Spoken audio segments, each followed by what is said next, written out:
दिख रहा होगा। सो बेसिकली हमारा टास्क आज है कि कैसे हम जो सिस्टम में जो कैमरा होता है या मोबाइल में जो कैमरा लगा होता है, मोबाइल में जो ऑलरेडी गैलरी होती है, फोटोज़ ऐप जो होती है हमारे आईफोन के अंदर, उसको फोटोज़ ऐप बोलते हैं। तो फोटोज़ ऐप या गैलरी ऐप जो होती है, उस ऐप से कैसे हम एक पिक्चर उठाएं और हमारी ऐप में उसको लोड कर लें। तो ये गैलरी बटन पे मैंने क्लिक किया, तो ऐसा करने से सिस्टम में जो पहले से पिक्चर्स रखी होंगी, मेरी गैलरी में जो पहले से पिक्चर्स रखी होंगी, वो पिक्चर्स लोड हो जाएंगी, वो फोटोज सारे दिखने लगेंगे। उन फोटोज में से मैं एक फ़ोटो ले लूँगा कोई सा भी, और सिलेक्ट करके चूज़ बटन पे क्लिक करूँगा नीचे, तो वो फ़ोटो मेरे ऐप के अंदर आ जाएगा। तो आपने ऐप्स के अंदर आपने देखा होगा कि लोग प्रोफाइल पिक्चर चेंज कर देते हैं अपनी।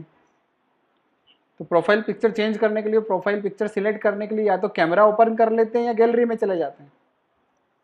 तो कैसे वो ये करते हैं, उसको कैसे इम्प्लीमेंट करेंगे हम आईफोन में, वो हमारा आज का मोटो है, आज का पर्पस है। ठीक है, तो ये फ्लो कैसे काम करेगा ये हम यहाँ पर देख रहे हैं कि कैसे गैलरी में जाएंगे आप, कोई पिक्चर वहाँ से लेंगे और उस पिक्चर को सिलेक्ट करके कैसे आपकी ऐप में आप लाकर उसको दिखाएंगे। फिर किसको परमानेंट कैसे सेव करना है वो भी हम बाद में उसके साथ देखेंगे। ठीक, तो आपको अगर कोई पिक्चर सेव करना है, पिक्चर उठाना है गैलरी से, तो गैलरी को ओपन करने के लिए, गैलरी को शो करने के लिए, गैलरी या कैमरा को शो करने के लिए एक स्पेशल कंट्रोलर बना हुआ है। उस कंट्रोलर का नाम है UI इमेज पिकर कंट्रोलर। तो ये कंट्रोलर जो बना हुआ है, ये रेडीमेड कंट्रोलर, ये पहले से बना हुआ है। इस कंट्रोलर को हम यूटिलाइज करने वाले हैं आज, उसको समझते हैं कैसे यूटिलाइज करेंगे इस बने हुए कंट्रोलर को। ठीक है, तो इस बने हुए कंट्रोलर को यूटिलाइज करने के लिए मैं एक छोटा सा ऐप आपको रिक्रिएट करके बता रहा हूं यहां पर।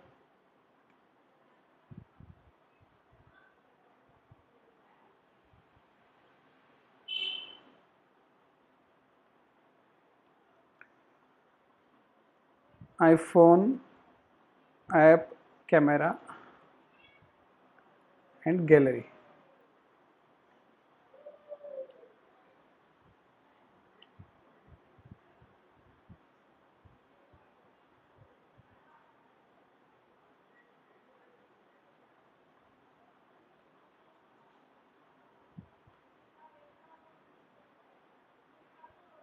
यहाँ पर एक डिफ़ॉल्ट कंट्रोलर बना हुआ है।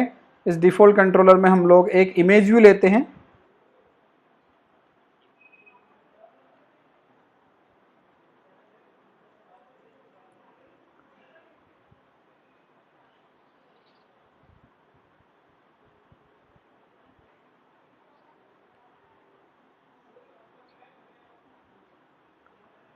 इमेज व्यू का मैं डिफ़ॉल्ट एक बैकग्राउंड कलर सेट कर देता हूँ जिससे दिख जाए कि वहाँ पर इमेज व्यू रखा हुआ है।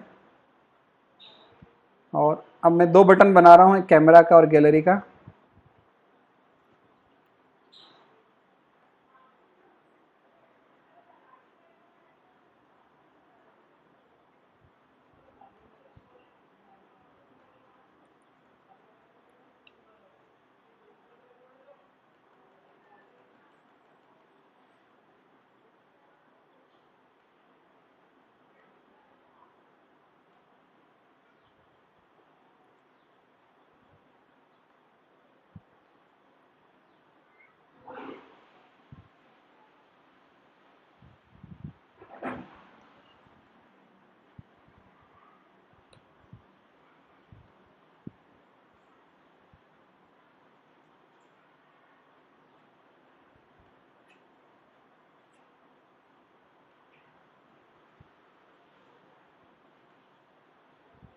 तो एक कैमरा बटन बना लिया, एक गैलरी बटन बना लिया। गैलरी बटन के क्लिक पर हम गैलरी ओपन कर रहे हैं।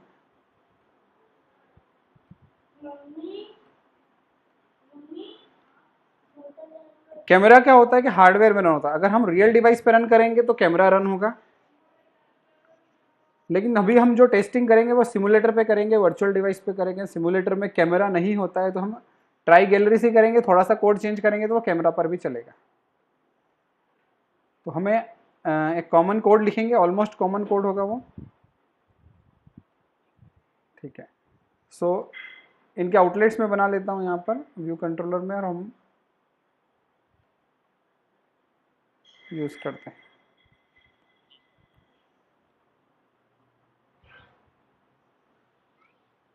@IB outlet variable image view of type UI image view, ये इमेज व्यू है। बटन की एक्शन बना लेते हैं @IB एक्शन फंक्शन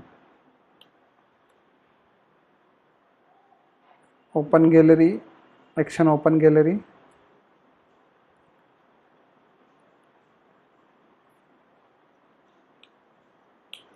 और एक फंक्शन सिमिलर ओपन कैमरा के लिए बना लेते हैं।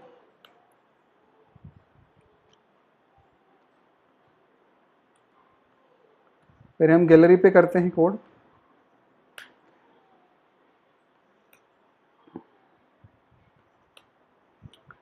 अगर आपको गैलरी ओपन करना है तो गैलरी के लिए कंट्रोलर बनाया हुआ स्पेशल कंट्रोलर है।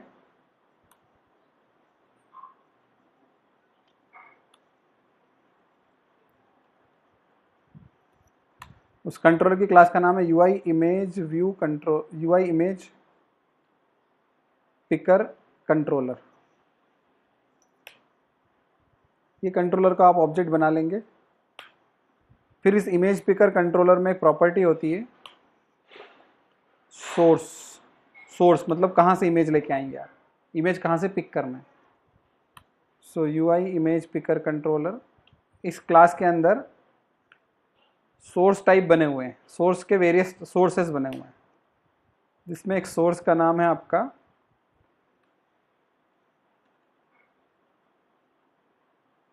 Photo library. फोटो लाइब्रेरी का मतलब होता है गैलरी, और कैमरा का मतलब कैमरा होता है। हम फोटो लाइब्रेरी ले रहे हैं। इसके बाद यहां पर एक प्रॉपर्टी और होती है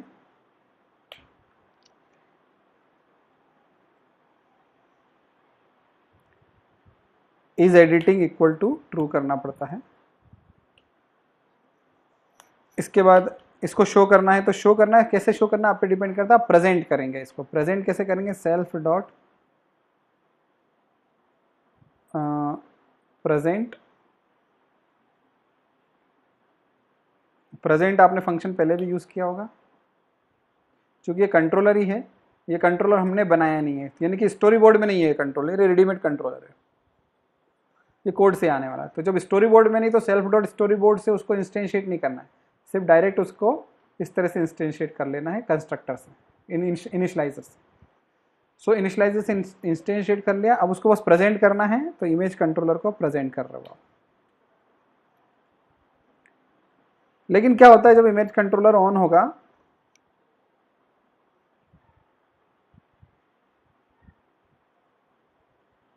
तो वहां से जो इन्फॉर्मेशन सिलेक्ट होगी वो हमारे पास आएगी।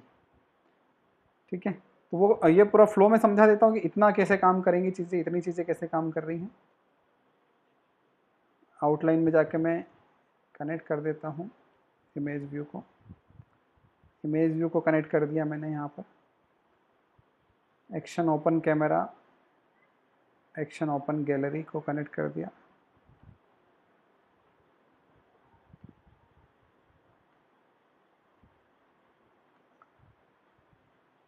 नाउ इसको मैं रन करके देख लेता हूँ कि इतना फ्लो कैसे बन गया, क्या वो कंट्रोलर, क्या वो गैलरी दिख रही है।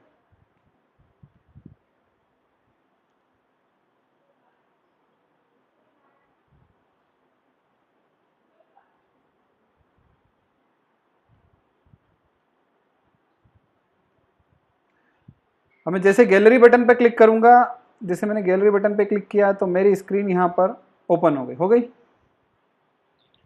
ये कैंसिल से कैंसिल कर देता हूँ मैं, कैंसिल कर दिया। फिर गैलरी बटन पे क्लिक किया, फिर मेरी एक स्क्रीन आ गई, इसमें से मैंने ये झरने वाला स्प्रिंग वाला सिलेक्ट कर लिया, लेकिन ये बंद हो गई। लेकिन यहाँ पर ये डेटा आया नहीं हमारे पास, एरर आया है। एरर भी देख लेते हैं। तो क्या होता है जब वहां से सिलेक्ट होता है तो जो सिलेक्टेड डेटा उसको हम रिसीव नहीं किया अभी तक हम लोगों ने, उसको हमें रिसीव करना पड़ेगा। कहीं ना कहीं हम रिसीव नहीं किया, तो रिसीव करने के लिए डेलीगेशन पैटर्न का एक टेक्नोलॉजी है, यहाँ पर टेक्निक यूज की है, डेलीगेशन पैटर्न यूज किया। डेलीगेशन पैटर्न कैसे यूज किया है कि हमें वो डेटा को रिसीव करने के लिए एक प्रोटोकॉल लगाना पड़ेगा।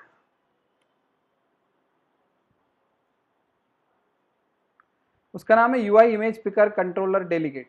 ये प्रोटोकॉल से कुछ मेथड आएंगे हमारे पास, उन मेथड में वो डेटा रिसीव हो जाएगा। तो ये प्रोटोकॉल लगा दिया, प्रोटोकॉल लगाने के बाद वो मेथड कौन से, तो वो मेथड हम लोग यहाँ पर रिसीव करने के मेथड हम यहाँ पर लगा रहे हैं। तो वो मेथड के नाम भी इमेज पिकर से ही स्टार्ट होते हैं। तो इमेज पिकर कंट्रोलर, और कहीं ना कहीं उसमें लिखा रहता है डिड फिनिश पिकिंग, उस मेथड के नाम में कहीं आएगा डिड फिनिश पिकिंग। तो मैंने जैसे मेथड लिया आ रहा है यहाँ पर डिड फिनिश पिकिंग, ये मेथड हमने ले लिया, इमेज पिकर कंट्रोलर के नाम से स्टार्ट होता है, लेकिन कहीं ना कहीं उसमें एक वेरिएबल होता है डिड फिनिश पिकिंग, वेरिएबल का नाम होता है इन्फो। तो जो भी इमेज वहां से सिलेक्ट हुई होगी वो इस मेथड को रिसीव होगी और इस मेथड के इन्फो वेरिएबल में आ जाएगी। लेकिन ये मेथड हमने इंप्लीमेंट कर लिया है, ये मेथड इंप्लीमेंट हमने करंट क्लास में कर लिया, हमने प्रोटोकॉल करंट क्लास में लगा लिया है। ये इन्फॉर्मेशन हमें इमेज कंट्रोलर तक पहुंचानी पड़ेगी। अगर ये इन्फॉर्मेशन इमेज कंट्रोलर तक पहुंच गई तो वो क्या करेगा, जैसे ही वहां से इमेज सिलेक्ट होगी वो इमेज सिलेक्ट होकर इस फंक्शन को पास हो जाएगी। तो उसके लिए हम ये बताएंगे कि हमने वो कंट्रोल डेलीगेट लगा लिया है, प्रोटोकॉल लगा लिया है। तो हम एक चीज और बता रहे हैं कि image controller dot delegate equal to self. तो आपने डेलीगेट डेटा सोर्स टेबल्स में भी लगाया होगा, वैसे सिनेरियो है, और वही डेलीगेट डेटा सोर्स के हमने मेथड इंप्लीमेंट किए थे। तो वही सिनेरियो है, बस डेटा यहाँ पर आ जाएगा। इस डेटा को मैं प्रिंट करके दिखा देता हूँ कि इस डेटा में क्या है। तो इस इन्फो डिक्शनरी जो हमारे पास रिसीव हुई, इन्फो एक डिक्शनरी है, क्योंकि देखो इसमें की टाइप है और कॉलन के बाद वैल्यू टाइप एनी है। तो ये यहाँ पर रिसीव हो जाएगा। तो ये मेथड जो है रिसीव सिलेक्टेड इमेज रिसीव कर रहा है। तो प्रिंट इन्फो करके हमने देख लिया, ठीक है। एक ये प्रोटोकॉल लगाने से ये हो जाएगा। अब इसमें एक प्रोटोकॉल और लगाना पड़ता है, वो है UI navigation controller delegate. Extra protocol है जो नेविगेशन में काम आता है। उसका हमें कुछ इंप्लीमेंट तो नहीं करना होता है, लेकिन वो नेविगेशन हैंडल करता है उधर से इधर आते टाइम या इधर से उधर जाते टाइम। तो UI navigation delegate, navigation controller delegate करके एक प्रोटोकॉल आता है, इसको भी एक्स्ट्रा लगा के रखना पड़ता है। इसका कोई मेथड नहीं लिखना आपको, बस इस प्रोटोकॉल का लगाना है। अब हमने फिर से लॉन्च किया ऐप को,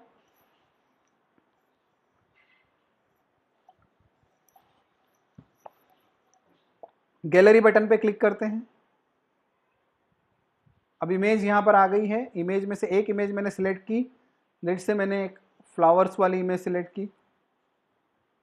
अब ये फ्लावर वाली इमेज सिलेक्ट तो हो गई है, सिलेक्ट हो गई है इमेज। अब ये स्क्रीन बंद नहीं हुई, क्योंकि बीच में वो कंट्रोलर का जो डेलीगेट का जो मेथड वो काम करने लगा है।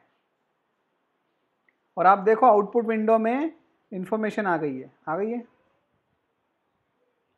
तो आप जो प्रिंट कर रहे थे, कहाँ प्रिंट कर रहे थे, डेटा रिसीव करने के बाद यहाँ पर प्रिंट कर रहे थे, ये इन्फो आ गई है। तो इन्फो डिक्शनरी में ये इसका नाम है UI image picker controller info की। इसमें की वैल्यू पेयर्स हैं। पहली की है रॉ वैल्यू और वैल्यू है public image. Media type, media type में इमेज बता दिया उसने। उसके बाद यहाँ पर एक की है रेफरेंस यूआरएल, उसमें एक यूआरएल आ गई कि वो कहाँ जाके सेव हुई होगी। फिर उसके बाद ऐसे इन्फॉर्मेशन है। हमें एक इमेज, हमें बस एक की ज़रूरत है, वो है की का नाम है UI image picker controller original image. Original image हम लेंगे तो हमें किस क्लास का ऑब्जेक्ट मिल जाएगा, यूआई इमेज। यूआई इमेज क्या होती है, जब इमेज व्यू पे जब हम इमेज दिखाते हैं तो हम उसको किस फॉर्मेट में दिखाते हैं, यूआई इमेज के फॉर्मेट में। तो हम ये इमेज यहां से उठा ली, इस की से उठाएंगे और हमें इस टाइप का यूआई इमेज टाइप का ऑब्जेक्ट मिलेगा, उसको हम दिखा देंगे। तो हमें जो डेटा मिल रहा है उसमें से इमेज ले लेते हैं। So late selected image, selected image किस टाइप की होगी, यूआई इमेज टाइप की, और वो हमें मिलेगी की इन्फो डिक्शनरी में से। तो इन्फो डिक्शनरी, उसमें की हमने रखी UI image picker controller original image, UI image picker controller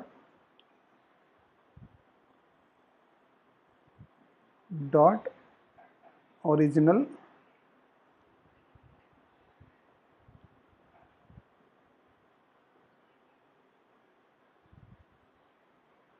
controller info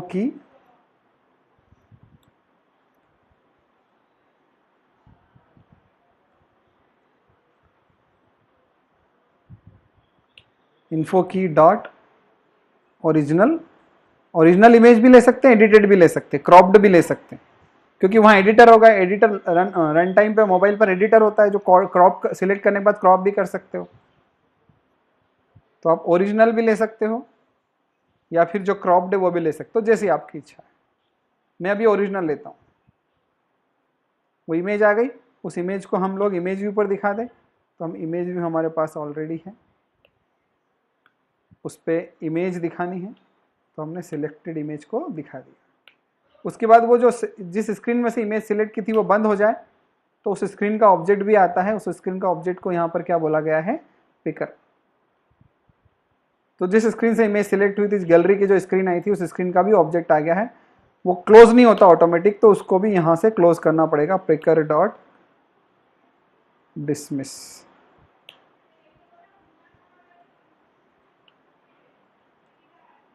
तो उसको क्लोज भी कर दिया, सिलेक्ट होते से दिखाते से क्लोज कर दिया। अब मैं इस फ्लो को फिर से रन करता हूँ। तो यहाँ पर टाइप कास्ट करना पड़ेगा एज UI इमेज, क्योंकि एनी टाइप है ना। इस डिक्शनरी में जो वैल्यू का टाइप एनी है, इसलिए उसको मुझे टाइप कास्ट करना पड़ेगा एज UI इमेज। सो अब हम इसको रन करके एक बार देख लेते हैं। गैलरी बटन पे क्लिक किया मैंने, फिर से सिलेक्ट किया, इमेज सिलेक्ट की, ये आ गई इमेज।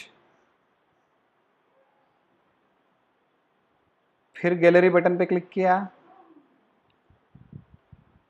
फिर एक नया फोटो लिया, वो भी आ गया। ठीक है,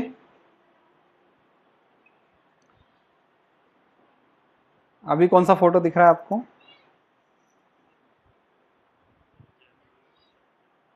ठीक है, तो अब ये अब क्या होता है, जब मैं ऐप को स्टॉप कर देता हूँ, स्टॉप करके फिर अभी मैंने ऐप को स्टॉप कर दिया।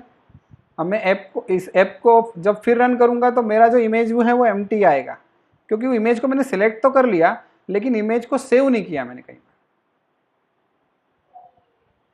अभी मैंने इमेज को सिलेक्ट कर लिया था और इमेज को सिलेक्ट करके मैंने इमेज व्यू से अटैच तो कर दिया, लेकिन सेव नहीं करने की वजह से ऐप बंद होने पर वो वापस से हट जाता है, वो रहता नहीं है, क्योंकि ऐप बंद होने पर इमेज व्यू चला जाएगा मेमोरी से। तो मैं चाहता हूं कि जो लास्ट में मैंने इमेज सिलेक्ट की थी वो इमेज वहीं पर रहे, वो इमेज रहे हमेशा। तो उस सिलेक्टेड इमेज को हम जेपीजी फॉर्मेट में कहीं ना कहीं सेव कर लेंगे। ठीक है, तो इमेज को सेव करने के लिए मैं कोड बना रहा हूं, एक नया फंक्शन बना रहा हूं, सेव सिलेक्टेड इमेज।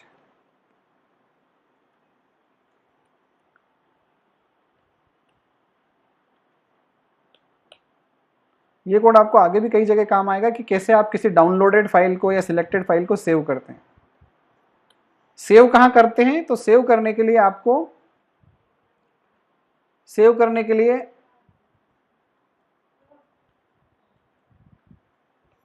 बेसिकली आपको सेव करने के लिए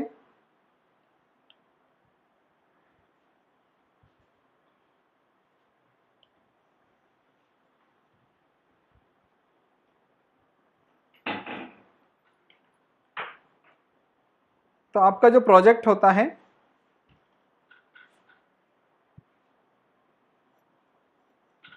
उस प्रोजेक्ट के अंदर आप, हाँ, जो प्रोजेक्ट होगा आपका, उस प्रोजेक्ट जो भी आपका प्रोजेक्ट होता है उस प्रोजेक्ट का एक स्ट्रक्चर होता है। जब प्रोजेक्ट आपका सेटअप, आपका जो ऐप होता है मोबाइल पर इंस्टॉल होता है तो उसमें कई सारे फोल्डर्स बनते हैं। तो कहीं ना कहीं ओएस के जो फोल्डर्स होते हैं, मोबाइल फ़ोन पर जो ओएस है,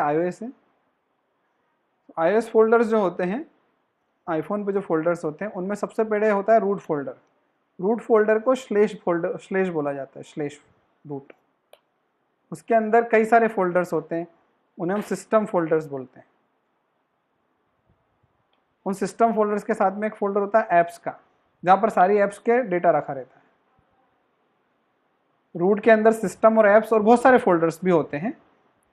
इन्हीं ऐप्स के फोल्डर में ऐप, जितनी भी ऐप है, app x, app y, app z, जितनी ऐप्स है सभी के फोल्डर्स रहते हैं।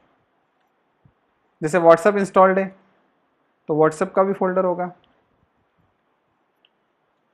फेसबुक इंस्टॉल्ड है तो फेसबुक का भी होगा, इंस्टाग्राम इंस्टॉल्ड है तो इंस्टाग्राम का भी होगा। तो सबके फोल्डर्स हैं। वहीं पर आपकी जो ऐप है, जो अभी आप रन बनाइए, उसकी ऐप का भी फोल्डर होगा, XYZ ऐप का फोल्डर भी होगा। तो सभी ऐप्स के फोल्डर होंगे। तो जो आपकी ऐप के फोल्डर हैं, उस फोल्डर में फिर सब फोल्डर बनते हैं। हर ऐप में सब फोल्डर्स बनते हैं। तो आपकी ऐप में जो फोल्डर्स बनेंगे उसमें एक फोल्डर होगा डॉक्यूमेंट नाम का, एक होगा TMP, एक होगा लाइब्रेरी या लिब फोल्डर होता है, जिसे हम लिब बोल सकते हैं।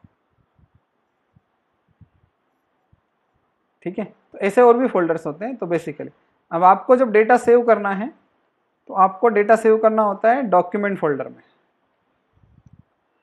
है ना। Save your data here. तो आपको कोड से इस फोल्डर तक पहुंचना है। You to find the path of this document folder, D capital कर देता हूं क्योंकि कैपिटल डी से रहता हूं। डॉक्यूमेंट फोल्डर होता है, देखो आपकी ऐप के अंदर ये फोल्डर होता है। सॉरी। तो डॉक्यूमेंट फोल्डर जो है उस तक पहुंचना है और उसके अंदर इस इमेज को सेव करना है। ये जो सिलेक्टेड इमेज है, तो सिलेक्टेड इमेज को क्या कर रहा हूं मैं, इस सिलेक्टेड इमेज को इस सेव सिलेक्टेड इमेज फॉर्म को पास कर देता हूं। सो यहां पर मैं img ui इमेज करके मैं यहां पर पास कर रहा हूं। इस फंक्शन को मैं कॉल करता हूं, जैसे इमेज सिलेक्ट होती है वहां से सेव सिलेक्टेड इमेज को कॉल कर लेता हूं और सिलेक्टेड इमेज पास कर देता हूं। तो जैसे ही पिकर से मुझे एक इमेज मिली, उस इमेज को मैंने इमेज व्यू पर तो दिखा दिया, पर साथ में उसी सिलेक्टेड इमेज को मैंने सेव सिलेक्टेड इमेज को पास कर दिया। और उस इमेज को मैं सेव करता हूं। तो मैं क्या कर रहा हूं यहां पर, find path of document directory of your app. उसके लिए ns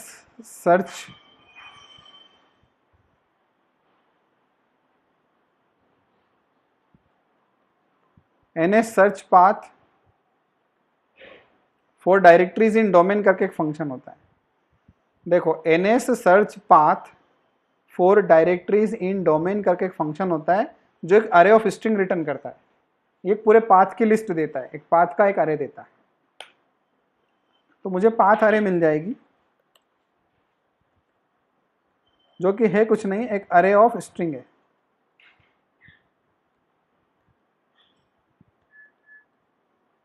इस फंक्शन को कॉल करने पर इसमें क्या क्या पास करना हमें बताना पड़ेगा कि कौन सी डायरेक्टरी आप सर्च कर रहे हो, कौन सी डायरेक्टरी का पाथ चाहिए। तो आप ये पहला आर्गुमेंट जो है, इस पहले आर्गुमेंट पे क्लिक करोगे, पहले आर्गुमेंट पर एंटर प्रेस कर दोगे तो यहां पर डॉट सर्च पाथ आ गया और यहां पर आप डॉक्यूमेंट ले लोगे कि मुझे डॉक्यूमेंट डायरेक्टरी चाहिए, तो उसका पाथ मिलेगा। फिर डोमेन मास्क जहां पर आया है सेकंड आर्गुमेंट, उस पर भी एंटर प्रेस कर दोगे तो यहां पर यूजर डोमेन मास्क सिलेक्ट करना है आपको डॉट लगा के। फिर जो टिल्ड करके है थर्ड आर्गुमेंट, उसमें बुल पास करना है। तो यहां पर आप ट्रू लिख देना,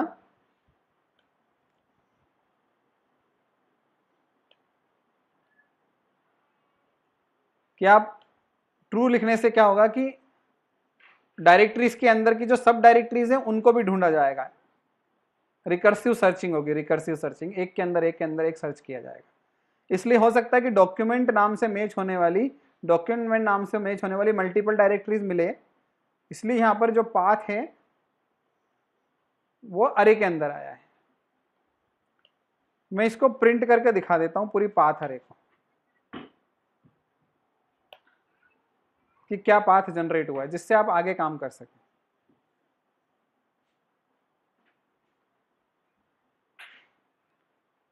तो हमें एक आइडिया हो जाएगा कि वो पाथ क्या है और उस पाथ को हम देख पाएंगे। ठीक है,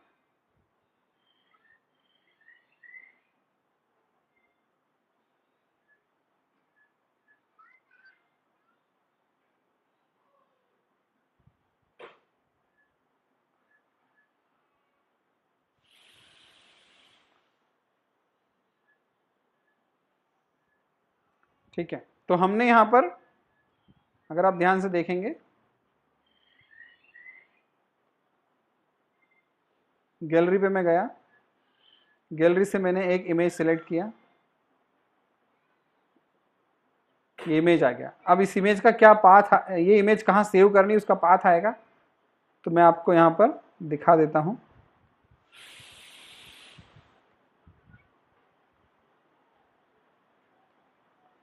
देखिए पाथ की पूरी एक अरे आई है, अरे में सिर्फ एक ही पाथ मिला क्योंकि डॉक्यूमेंट से मैच होने वाला एक ही पाथ मिला उसको, इतना बड़ा पाथ है। तो ये आपकी एप्लीकेशन में इस फोल्डर में जाके डेटा सेव हो सकता है। ठीक है, तो उस फाइल को हम सेव करते हैं इस डायरेक्टरी के अंदर, इस डायरेक्टरी के अंदर जो कि डॉक्यूमेंट्स तक की डायरेक्टरी है, इसके अंदर हमें डेटा सेव करना है। अगर आप देखना चाहते हैं कि अभी उस जगह क्या है, तो इस पूरे पाथ को आप कॉपी कर लो यहाँ से, सिर्फ पाथ। सो अभी इमेज को सेव करना है डायरेक्टरी में, उस डायरेक्टरी का पाथ अभी हमने प्रिंट करके देखा कहाँ सेव करना है। अब उस डायरेक्टरी में एक फाइल बनानी पड़ेगी। ठीक है, तो उस फाइल का एक नाम डिसाइड कर लेते हैं हम लोग।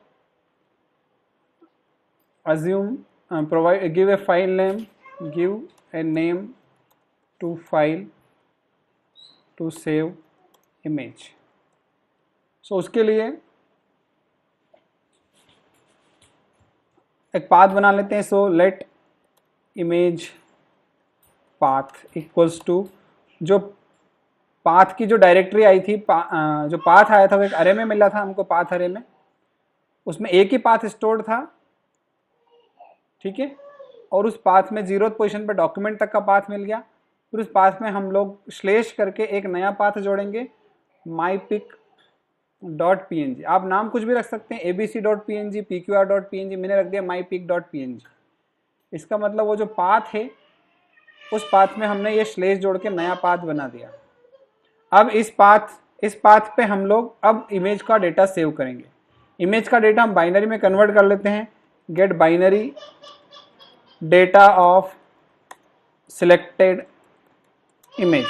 तो बाइनरी डेटा सिलेक्टेड करने के लिए इमेज img करके यहाँ पर आया हुआ है, और ये img जो इमेज है वो सिलेक्टेड इमेज है। आपको पता है कि आपने इस इमेज को सेव करने के लिए ये सिलेक्टेड इमेज को यहाँ तक पास कर दिया था।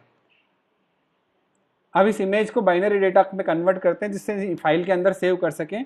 सो img डॉट यानी कि इमेज डॉट png डेटा करके एक फंक्शन है।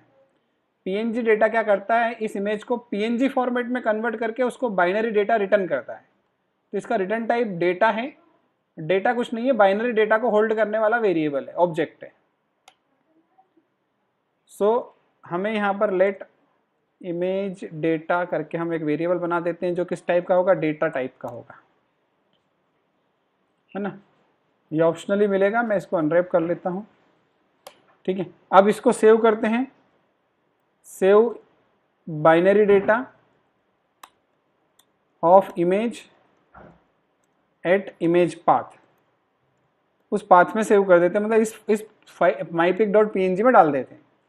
तो उसके लिए एक फाइल मैनेजर करके क्लास आती है। फाइल मैनेजर क्लास आती है, और फाइल मैनेजर क्लास का जो ऑब्जेक्ट है वो बनाने के लिए फाइल मैनेजर डॉट स्टैंडर्ड लिखना पड़ता है आपको, सॉरी डिफॉल्ट लिखना पड़ता है। इससे फाइल मैनेजर क्लास का ऑब्जेक्ट बनता है, और फाइल मैनेजर क्लास के अंदर एक फंक्शन होता है क्रिएट फाइल एट पाथ तो क्रिएट फाइल एट पाथ से हम लोग स्ट्रिंग, फाइल का पाथ स्ट्रिंग में रखा हुआ, तो मैंने इमेज पाथ यहां पर रखा हुआ है, ये स्ट्रिंग टाइप का ही था। तो इमेज पाथ में यहां पर पास कर देता हूं पहले आर्ग्यूमेंट में कि यहां पर जाके फाइल सेव होनी चाहिए। डेटा कहाँ रखा है, तो डेटा इमेज डेटा है जो बाइनरी में कन्वर्ट किया हमने, वो इमेज डेटा हम यहाँ पर पास कर देते हैं सेकंड आर्ग्यूमेंट में। और एट्रीब्यूट्स में अभी हम फॉर द टाइम बिंग नील पास कर देते हैं, तो फाइल क्रिएट हो जाएगी। ठीक है, एक मैसेज दे देते हैं फाइल सेव्ड।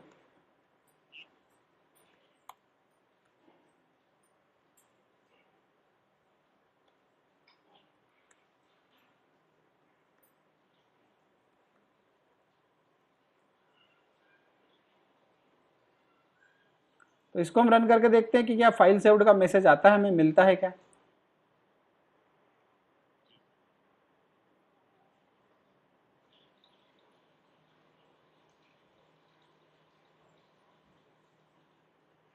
गैलरी से मैंने फाइल पिक्चर उठाई,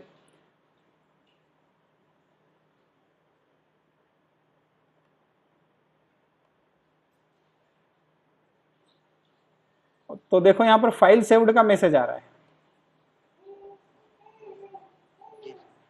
ठीक है, और पाथ भी प्रिंट हुआ, तो पाथ ये प्रिंट हुआ। इस पाथ पे जाके मैं देखता हूँ फाइल सेव हुई क्या, तो इस पाथ को कॉपी कर लो आप, सिर्फ डबल कोट्स के अंदर जो पाथ लिखा है, और आप जाओ फाइंडर में, है ना। पहले मैं प्रोजेक्ट को स्टॉप कर देता हूँ क्योंकि उसी पाथ को हम एक्सेस करेंगे, इसलिए प्रोजेक्ट को स्टॉप कर देता हूँ।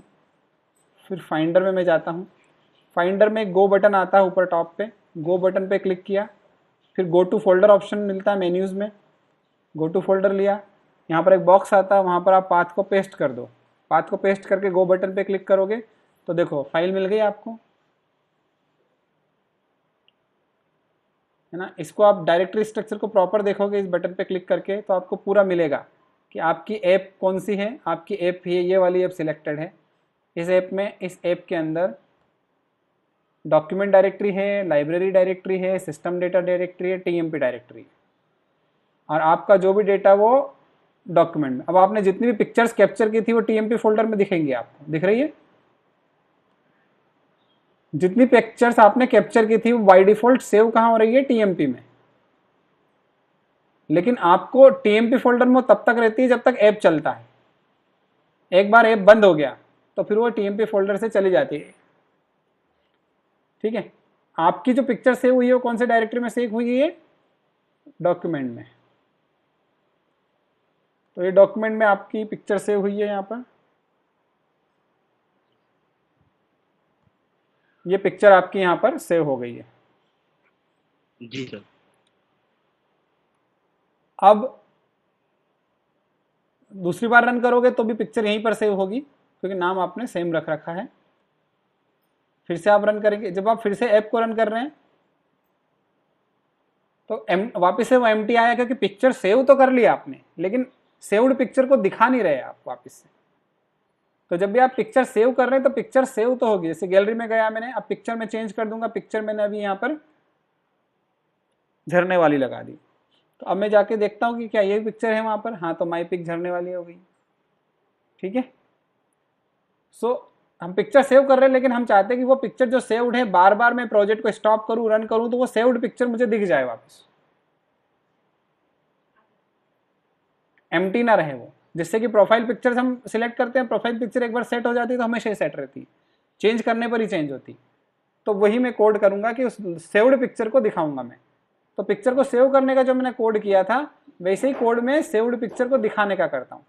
तो एक और कोड लिख रहा हूँ मैं यहाँ पर, एक और फंक्शन बना रहा हूँ यहाँ पर, लोड सेव्ड पिक्चर।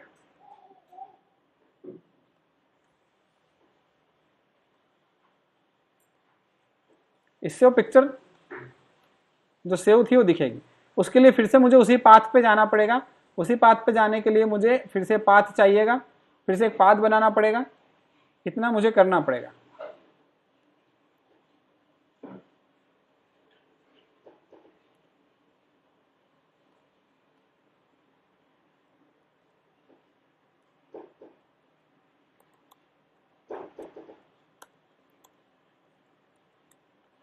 तो हमने वही कोड लिखा है, लेकिन अब पहले उसी डायरेक्टरी पर गए, हम डॉक्यूमेंट डायरेक्टरी तक गए, हमने इसी नाम से सेव किया तो ये पाथ बनाया। और उस पाथ पे से फाइल लोड करने के लिए हम फाइल मैनेजर के पास जाएंगे। तो get data of picture at image path, और उसका डेटा निकाल लेते हैं क्योंकि हमने इसी नाम से सेव की थी, माई पिक नाम से। तो वही फाइल मैनेजर की जरूरत पड़ेगी।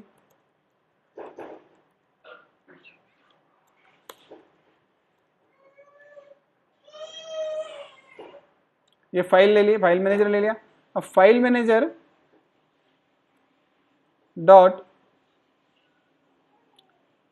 Contents at path, contents at path से मुझे डेटा मिल जाएगा। ठीक है, कंटेंट्स एट पाथ अगर मैं फंक्शन यूज करता हूं तो उसका डेटा मुझे मिल जाएगा। एक ये कर सकते हैं, और डेटा को आप फिर इमेज में कन्वर्ट करके दिखा सकते हैं। So let image data, path मैंने पास कर दिया image path.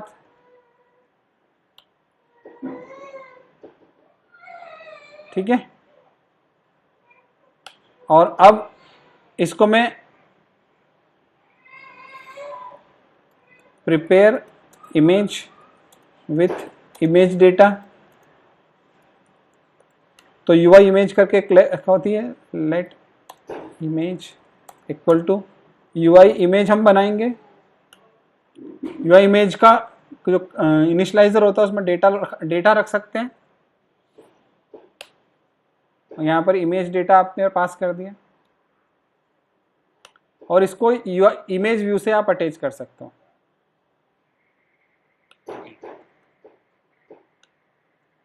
Image view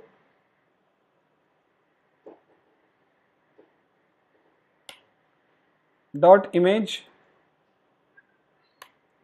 equal to image. तो इमेज में कंफ्यूजन ना हो तो मैं लिख देता हूं यहां पर लोडेड इमेज।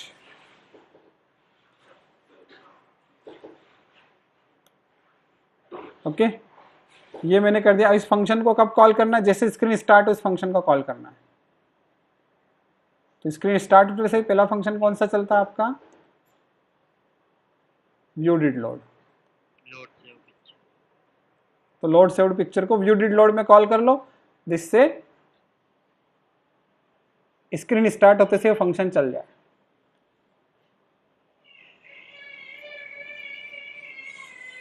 आ गई पिक्चर, आ गई, दिख रही है आपको? मैंने कुछ भी नहीं किया।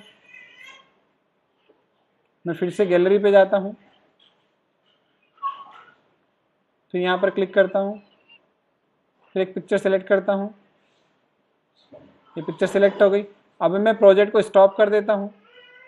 प्रोजेक्ट को स्टॉप करके फिर से रन करूंगा तो मुझे वो पिक्चर दिखेगी जो मैंने लास्ट में सेव की थी। ठीक है। तो ये इस तरह से काम करता है, पिक्चर को सिलेक्ट करना। अब यही कोड कैमरा पे करना है, कैमरा से पिक्चर लेना है। तो करना कुछ नहीं है आपको, बहुत सिंपल सी चीज़ है। जो ओपन एक्शन ओपन गैलरी पे कोड किया था आपने, उसी कोड को उठा लो, कॉपी कर लो। एक्शन ओपन गैलरी पे जो कोड लिखा था उसको कॉपी कर लो, और कॉपी करके एक्शन ओपन कैमरा पे जाके पेस्ट कर दो, और सोर्स टाइप फोटो लाइब्रेरी से चेंज करके कैमरा कर दो। बस इतना करना है चेंज आपको। कैमरा करने से कैमरा ओपन होगा। तो अब मैं जब कैमरा बटन पे क्लिक करूंगा तो कैमरा ओपन होगा, लेकिन मैंने जैसे बताया कि कैमरा कब चलेगा? रियल डिवाइस पे चलेगा। वो बोल रहा है सोर्स नॉट अवेलेबल, ऐसा मैसेज आ रहा है। तो ये एक फ्लो हमने यहाँ पर बेसिक फ्लो कंप्लीट किया, कैसे कैमरा गैलरी को हम ओपन करके उसकी फाइल को रीड करके सेव करते हैं।